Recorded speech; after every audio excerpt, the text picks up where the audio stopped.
Ever find yourself reaching for your phone the second a question pops into your head? You're not alone. We all do it. It's called cognitive offloading, and it's like having a super brain in our pocket. But what if this convenience comes at a cost? What if our reliance on search engines is actually making us less smart? Let's dive in. Cognitive offloading is when we use an external tool, like Google, to store information so our brains don't have to. Our ancestors did it with cave paintings and writing. Today, we do it with our smartphones.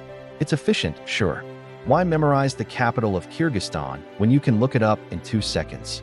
This frees up our mental energy for more complex tasks, like problem solving or creativity. On the surface, it seems like a win-win. But there's a downside. The problem starts when we offload too much. Think about it. Our brains are like muscles.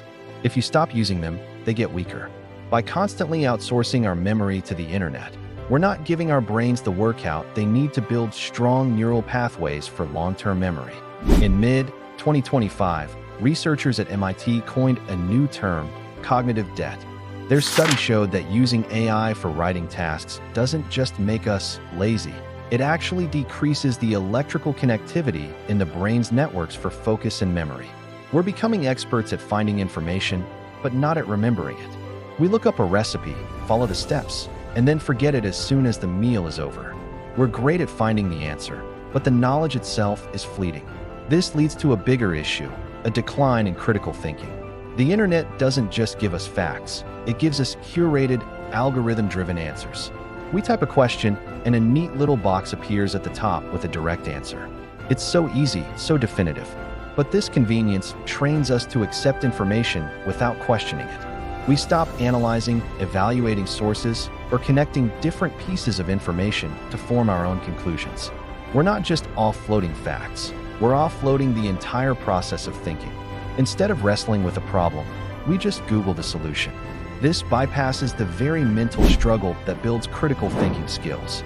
We learn to depend on ready-made answers instead of developing our own analytical abilities.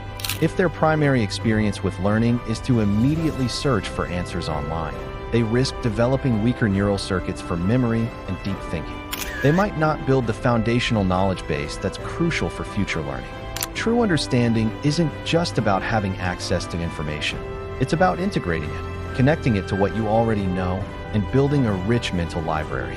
Constant digital distraction can also fragment their attention, making it harder for them to focus deeply on any single topic, a skill that is essential for mastering complex subjects. Perhaps the most subtle danger is the illusion of competence.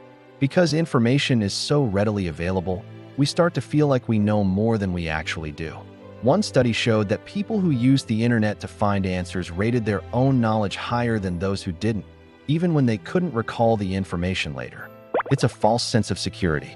We confuse access to knowledge with genuine understanding. This can make us overconfident and less likely to put in the real effort required to learn something deeply. We think we're experts because we can quickly find an answer, but true expertise comes from internalized knowledge and experience, not from a quick search. So what's the solution? I'm not saying we should smash our smartphones and go live in a cave. Technology is a powerful tool. The key is to use it mindfully. It's about finding a balance. Before you instinctively reach for Google, take a moment. Try to recall the information first. Give your brain a chance to work. When you do search, don't just grab the first answer. Dig deeper. Look at multiple sources. Question what you're reading. Use the internet as a starting point for your intellectual journey, not the final destination. Here's a challenge for you. The next time a question pops into your head, resist the urge to search immediately. Spend 5 minutes just thinking about it. See what your own brain can come up with, and encourage your kids to do the same. Let's practice using our devices as tools to enhance our thinking, not replace it. Let's build our brains, not just our search histories. By being more intentional, we can harness the power of the internet without sacrificing the incredible power of our own minds. Thanks for watching. If this video got you thinking, hit that like button and subscribe for more content that makes you go home. See you in the next one.